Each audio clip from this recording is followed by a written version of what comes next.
Today we are going to do the practice of chapter 5 arithmetic progression AP. Okay, so previous year questions we will solve. First question is,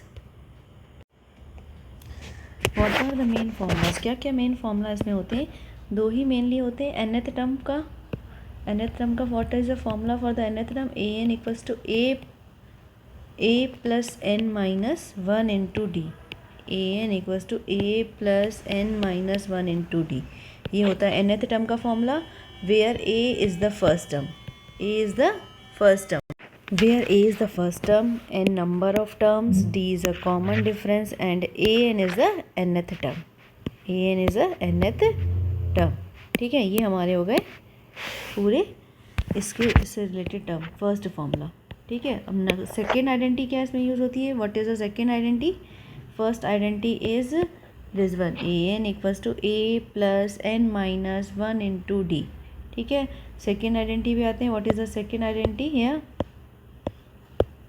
second identity होती है हमारी S N equals to n by 2a plus n minus 1 into D. Same, n number of terms, a first term, d common difference. S N is some of n terms. उसमें an था, इसमें S N है, सम है उनका. ठीक है, यहाँ दो ही फॉर्मूले यूज़ होने. आइए चलिए फर्स्ट क्वेश्चन पे आते हैं. What is the first one? If the 17th term of AP, 17th term को किससे डिनोट करेंगे? A17 से. Okay, what is that one? A plus n minus 1. 17 से एक कम मीन्स 16D. ठीक है, 17 टर्म कैसे फाइंड होता है? A प्लस n एक लेस देन लिखना है. 17 से एक लेस देन क्या होता है? 16. So A plus 16D. And tenth term how we find? A10. Tenth term मतलब A10. ठीक है, वो क्या होगा? A plus 9D. ठीक है, क्लियर है? तो क्या बोला गया? If the 17th term of AP exceed the 10 term by 7. अगर इसको लिखा जाए इक्वेशन के फॉर्म में, तो A17 जो है वो A10 से 7 क्या है? मोर देन है. दोनों का डिफरेंस क्या है? 7 है. यही बोला जा रहा है. So put the value. A17 means A plus 16D, A10 मतलब A plus 9D. Solve it. क्या आएगा? A plus 16D minus A minus 9D equals to 7. A से A cancel, 16D minus 9D होता है 7D इक्वल्स टू 7. D की value क्या आ गई? 1. D की वैल्यू 1 आ गई. यही पूछा गया what is a common difference. ठीक है, ये आया हुआ है 2019 में. क्लियर है? क्लियर है question? Now come to the next one. What is the next question? Next question is, if the ratio of 11th term of AP to its 18th term. अभी हम लोगों ने पढ़ा, just now we learn about how we find 11th term. एक 11th term फाइंड करना, एक 18th term. इनका रेशियो 11th टर्म कैसे होता है? A प्लस 1 लेस देन मतलब 10. 11 से एक कम क्या होता है? 10. ऐसे 18 कैसे फाइंड होगा? A plus 17D. 18 से एक कम. The ratio is 2:3. रेशियो क्या गिवन है? 2:3. डू द क्रॉस मल्टीप्लाई करेंगे, ये गिवन है. 3A plus 30D equals to 2A plus 34D. 3A minus 2A, 34D minus 30D. 4D A की वैल्यू 4D आ गई. Now find the ratio of sum of first 5 term to sum of first 10 terms. किसका ratio find करना है? सम of first 5. सम को किससे show करते हैं? सम मीन्स S5. 5 टर्म्स का सम और 10 टर्म्स का सम, उनका रेशियो फाइंड करना है. ओके, सो सम का फॉर्मूला भी अभी हम आइडेंटिटी डिस्कस कर चुके हैं. क्या होता है? n by 2. n यहाँ पर 5 है, 5 टर्म का सम है. 2A प्लस n माइनस 1 मतलब 5 minus 1 4D. 2A plus n minus 1 into D. यहाँ पर n माइनस 1 एक इससे कम ही आता है. सिमिलरली S10 का क्या होगा? n by 2. यहाँ पे n है 10 बाई 2. 2A n माइनस 1 10 से एक कम 9. ये हो गया रेशियो. ओके, अब इसमें वैल्यू पुट कर देंगे। ए की वैल्यू क्या है 4D, ए की वैल्यू 4D, ए के प्लेस पर 4D लिख सकते हैं, तो पुट करिए ए के प्लेस पे 4D। 2 से 2 कैंसिल हो जाएगा, 5 से 10 कैंसिल हो जाएगा। सो ए के प्लेस पे when you put 4D, A 4D plus 4D, ऐसे ही डिनोमिनेटर में भी 2 इंटू 4D प्लस 9D। ठीक है, क्या हो जाएगा ये 1/2, ऊपर सॉल्व करो, न्यूमरेटर आएगा 4 2 8 प्लस 8 9 10 11 12 12D, और डिनोमिनेटर में क्या आएगा 2 4 8 8 8 17D। ठीक है, नाउ सॉल्व इट, क्या आएगा 6। इसको सॉल्व करेंगे तो after solving we get here क्या आएगा, इसको जब इससे कैंसिल करेंगे D से D कैंसिल, 2 से ये cancel, 6, ratio is 6:17, 6:17, answer is 6:17। अब आगे कैंसिल होगा नहीं, ये सॉल्व हो गया 6:17, so answer is 6:17। Clear? Now come to the next one. What is the next question? Find the sum of first 24 terms of AP whose nth term given. nth term given. nth term क्या है an. an is 3 plus 2n. an is 3 plus 2n. अब हमें find क्या करना है, सम of 24 terms. सम मतलब S24 find करना है, S24 फाइंड क्या करना है हमको, S24 मीन्स S24। ओके, तो उसके लिए हमको ए एन गिवन है। First of all A N मतलब इन प्लेस ऑफ 1 एन, अगर 1 पुट कर देंगे तो हमको फर्स्ट टर्म मिल जाएगा, this one is a 5। N के प्लेस पे 2 पुट करोगे तो सेकेंड मिल जाएगा, दैट वन इज 7। एन के प्लेस पे 3 पुट करोगे तो थर्ड टर्म मिलेगा। ठीक है, एन के प्लेस पे 1 किया तो फर्स्ट टर्म, 2 पुट किया तो सेकेंड टर्म, एन के प्लेस पे 3 पुट करेंगे तो थर्ड टर्म इस ए एन में। ठीक है, लाइन से पुट करते जा रहे हैं, 3 प्लस 3 2 या 6 9, तो हमारी ए पी क्या बन गई 5 7 9, 3 टर्म्स हमारे आ गए ए पी के। ठीक है, तो अब हम S24 फाइंड कर लेंगे। 24 टर्म्स का सम क्या होगा, S24 equals to 24/2 2a plus 24 minus 1 into D, यही होता है। सॉल्व कर लेते हैं इसको, कैसे सॉल्व करेंगे, 24/2 12, ए की वैल्यू आई है हमारी 5, ए हमारा 5 है, 24 minus 1 is 24 minus 1 is 23, and D हमारा देखो कितना है 2, 7 माइनस 5 2, 9 माइनस 7 2। सॉल्व कर लेंगे इसको, 12 आफ्टर दैट 5 2 10 प्लस 46, 12 इंटू 56, इसको मल्टीप्लाई कर लोगे ये आंसर आ जाएगा। क्लियर है? Okay, now come to the next one. इसमें nth टर्म गिवन था, तो nth टर्म से हमने n के प्लेस पे 1 2 3 पुट किया तो तीनों टर्म्स आ गए, then we can find easily the sum. Clear है? Now come to the next question. What is the next question? Divide 56 into 4 parts which are in AP such that the ratio of product of extreme to the product of mean is 5:6। जब भी AP में 4 term लेने हो, AP में जब भी हमको 4 term लेने होते हैं, then what type of we take, देखिए कौन कौन से हमको लेने हैं। जब भी 4 लेने हो, दैट वन इज़ फिक्स, ये लेंगे तो इससे क्वेश्चन ईजी हो जाएगा। क्या है, a minus 3d, a minus D, a plus D and a plus 3d। Find करके देखो कॉमन डिफरेंस सेम आएगा। ठीक है, ये हमें 4 टर्म यही लेने होंगे। ठीक, क्योंकि उन्होंने 4 बोला है, 4 हमने ले लिए। अब इनका सम क्या होना चाहिए 56, क्योंकि हमें 56 को ही 4 पार्ट्स में डिवाइड करना है। 56 को 4 पार्ट में डिवाइड करना है, दैट मीन्स इन सब का सम क्या है 56, इन सब का सम क्या है 56। That one is 56। जैसे ही इसको सॉल्व करोगे तो minus D plus 3d cancel, minus D plus D cancel, यहाँ से क्या आया 4a equals to 56, a equals to 56/4 14।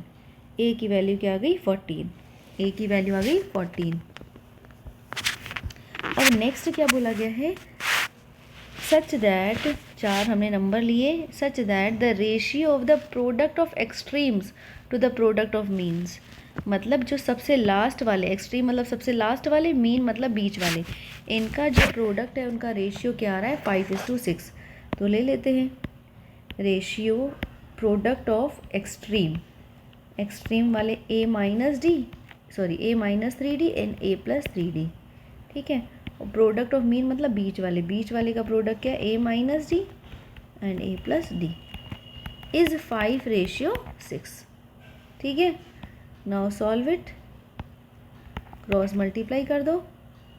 सबसे पहले इसको करने जा रहे हैं, फॉर्मूला अप्लाई कर दो, a minus B A plus B का a square minus B square, ऐसे ही a square minus B square, cross multiply 6a square 54d square, 5a square minus 5d square, एक साइड आ जाएंगे तो फिर 6a square minus 5a square a square हो जाएगा, ये हो जाएगा 54 उधर जाएगा, इक्वल के उस साइड स्पेस हो जाएगा, देन क्या हो जाएगा ये 54 प्लस में माइनस 5, 54 माइनस 5 ये हो जाएगा a square is 49d square, 49d square, okay. तो a स्क्वायर अगर इसके इक्वल आ गया तो हमारा a की वैल्यू क्या आ जाएगी, a की आ जाएगी वैल्यू 7d, ठीक है। a इक्वल्स टू 7d आ गया, ठीक। अब a की वैल्यू तो हमको पता ही है कितनी है 14, a की वैल्यू हमारी क्या है 14, ये हम a पहले से ही फाइंड कर चुके हैं, तो d आ जाएगा हमारा 2, ठीक है। d हमारा आ गया 2। अब a और d आ गया तो now you can find easily the numbers. पहला नंबर था a minus 3d, a minus 3d, a minus 3d number कैसे फाइंड करेंगे बताओ, a माइनस 3d हमारा नंबर पहला कैसे फाइंड करेंगे, a माइनस 3d, a हमारा 14 आया, d हमारा 2 आया, तो नंबर इज़ 14 माइनस 6 कितना हो जाएगा 8। दूसरा था a माइनस d, 14 माइनस 2, तो ये हो जाएगा 12, a प्लस डी 14 प्लस 2, तो कितना हो गया 16, और a plus 3d, a plus 3d में क्या होगा 14 प्लस 6, तो कितना हो जाएगा 20। तो क्या सीरीज़ 8, 12, 16 एंड 20, ये हमारे 4 नंबर्स हो गए जिसमें हम डिवाइड करेंगे टू 56 को हम इन 4 नंबर में डिवाइड करेंगे। ये AP में आ गए, देखो AP में है 4 का डिफरेंस है, और प्लस उनके जो भी उनका जो कंडीशन थी वो फुलफ़िल कर रहे हैं। क्लियर, ये हमारे नंबर्स हो गए। अब नेक्स्ट क्वेश्चन पे आते हैं, what is the next one. If the sum of first 7 terms of AP is 49 and that of 17 terms is 289, find the sum of first n terms. ये कुछ AP का, कुछ NCERT का क्वेश्चन है, ठीक है। इसमें क्या क्या मैंने सम की बात हो रही है, फर्स्ट 7 टर्म्स, तो ये तो पता ही है क्या होता है 7/2 2a plus 7 minus 1 6d, n minus 1 होता है 6 आ जाएगा, अभी ये बताया था। और दूसरा क्या है 17 टर्म्स का सम, मतलब क्या होगा S17, जैसे ये किया है n/2 2a प्लस क्या हो जाएगा यहाँ पे 17 में से 1 माइनस करोगे 16d। अगर इसको सिंप्लीफाई करते हैं देन 2 कॉमन निकाल लो, तो ये हो जाएगा 7a प्लस 3d, ठीक है। 2 कॉमन निकल के कैंसिल हो जाएगा, इसमें भी 2 कॉमन निकलेगा तो ये आ जाएगा a प्लस 8d, ठीक है। अब क्या बोला गया है, सम पहला वाला जो सम है वो 49 है, दिस वन इज़ 49। दूसरा वाला जो सम है वो 289 है, 289, सेकेंड वाला जो सम है वो 289 है। अब हमें क्या फाइंड करना है, फर्स्ट एन टर्म्स का सम, किसी का भी सम फाइंड करना। हमको क्या चाहिए, ए और डी चाहिए, ए और D. How we find A and D, पहले इसको सॉल्व करेंगे। व्हेन वी सॉल्व इट, इसको जैसे ही सॉल्व करेंगे 7 से ये कैंसिल हो गया, 7 आया, इसको कैंसिल किया, ये 17 आया। इक्वेशंस क्या बनी हमारी, इक्वेशन पहली वाली बनी a + 3d = 7, पहली वाली इक्वेशन। सेकंड क्या बनी, a + 8d = 17। दोनों को साइमल्टेनियसली सॉल्व कर लेंगे किसी भी मेथड से, एलिमिनेशन, सब्स्टिट्यूशन, जो इजी लगता हो, ठीक है। तो आया -5d = -10, d की वैल्यू आ गई 2, d की वैल्यू 2 आई, किसी एक में पुट करके a निकल आएगा, a निकल आया तो सम तो निकाल ही लेंगे। a क्या आया, a + 3 × d की वैल्यू 2 है = 7, हमने फर्स्ट में पुट कर दिया, ठीक है। फर्स्ट में जैसे ही पुट करोगे, when you solve it you got a = 1, a की वैल्यू क्या आ गई, 1। अब sum of first n terms find कर लो।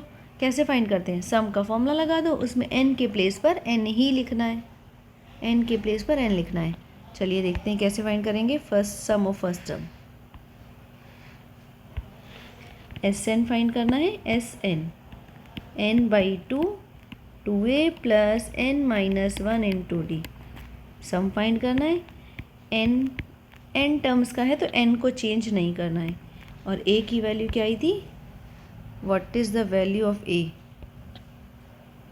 a की वैल्यू है 1, d की वैल्यू 2, a की वैल्यू 1, d की वैल्यू 2, d की वैल्यू है 2,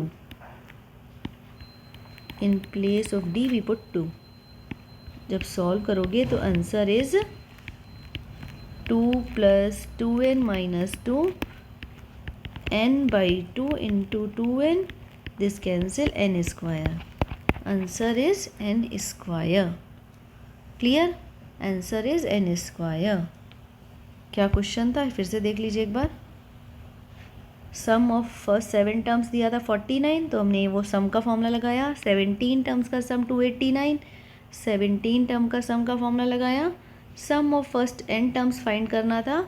सो from these 2 equation when we solve we got the value of d and a, then after that we find the sum of n terms, then Sn का formula लगा के n/2 2a + n - 1 × d, put the value of a and d, you got the sum of n terms, that means Sn. Okay, now next question is, how many terms of the AP must be taken to give a sum of 636? कितने term इस AP के, how many terms we will take so that to give a sum of this one? Sum is given, this time sum is given, sum means s की value given है, ठीक है। how many terms मतलब n पूछा है, कितने terms लें, n की वैल्यू पूछी है, सम गिवन है, दैट मीन्स हमको सम का ही आइडेंटिटी यूज़ करना है, ठीक है। सम का ही आइडेंटिटी यूज़ करना है तो यूज़ कर लो, ठीक है। सम कितना गिवन है, 636। एन नहीं गिवन है, हाउ मेनी टर्म्स ही पूछा है, N not given. A given है 9, ए गिवन है 9, N not given. D given 17 - 9, 17 - 9 क्या आएगा, 8, 8 पुट कर दो। ओके, नाउ सॉल्व इट, पता चल जाएगा how many terms are there. When we solve this, 636 = n/2, take 2 common, n9 + n - 1 4, 2 common ले लिया ना, यहाँ पे भी ये 2 कॉमन, यहाँ से भी 2 कॉमन, दोनों से निकलेगा कैंसिल। 636 = 9n मल्टीप्लाई कर दिया, प्लस इसको अंदर मल्टीप्लाई 4n² - 4n, ठीक है। 636 = 4n², 9 - 4 + 5n। अब ये इक्वेशन क्या बनी, 4n² + 5n - 636 = 0। अब इसको तो खुद कर लेंगे, इसकी क्या करनी है, स्प्लिटिंग करनी है, स्प्लिटिंग कर लेंगे, n की 2 वैल्यूज़ आ जाएंगी, ठीक है। तो इसमें से मे भी एक पॉसिबल नहीं होगी, माइनस में आ रही है, let you check what are the values of this one, ठीक है, क्या इसके फैक्टर्स हो रहे हैं, तो इसको अपने आप आगे स्प्लिटिंग कर लेंगे। मिडिल टर्म स्प्लिटिंग सबको पता है, how we will do the middle term splitting. So middle term करके इसमें n की वैल्यू फाइंड कर लेंगे। Okay, Now come to the next one. What is the next question? If 7 times the 7 term of AP is equal to 11 times its 11th term. If 7 times the 7th term, 7 time मतलब 7 से multiply करना है 7th term को, 7 times 7th term, 7 को multiply करना है 7th term से, is equal to 11 time its 11th term. Okay, then find its 18th term. 18th term फाइंड करना है. तो 7 times 7th term is always a plus 6d. 11th term is a plus 10d. a plus 10d, solve it. When you solve na, 7a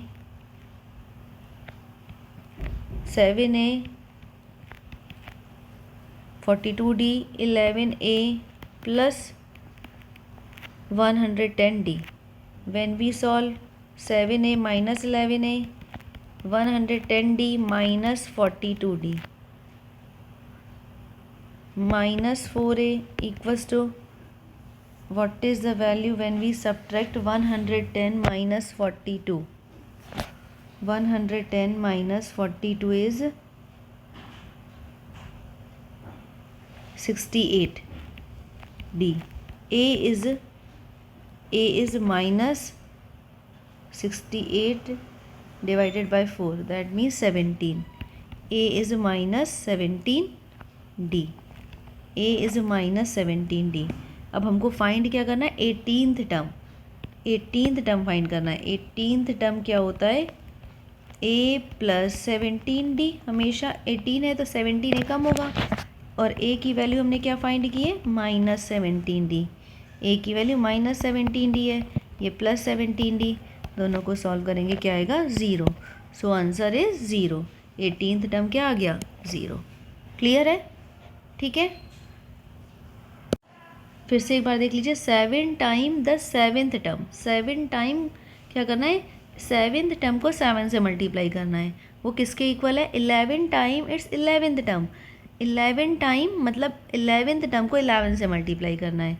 then value put कर दी. 7th term की क्या होती है? a plus 6d. 11th term क्या होता है? a plus 10d. Solve it. When you solve, a की value क्या आ गई? Minus 17d. अब उन्होंने बोला है फाइंड द 18th टर्म, और 18 टर्म फाइंड करना है. दैट वन किसके इक्वल होता है? a प्लस 18 से एक कम 17d. अब a की वैल्यू पुट कर दी. a की वैल्यू हम पहले से ही निकाल चुके हैं, 17d. When you solve it you got the 0. Clear है ना?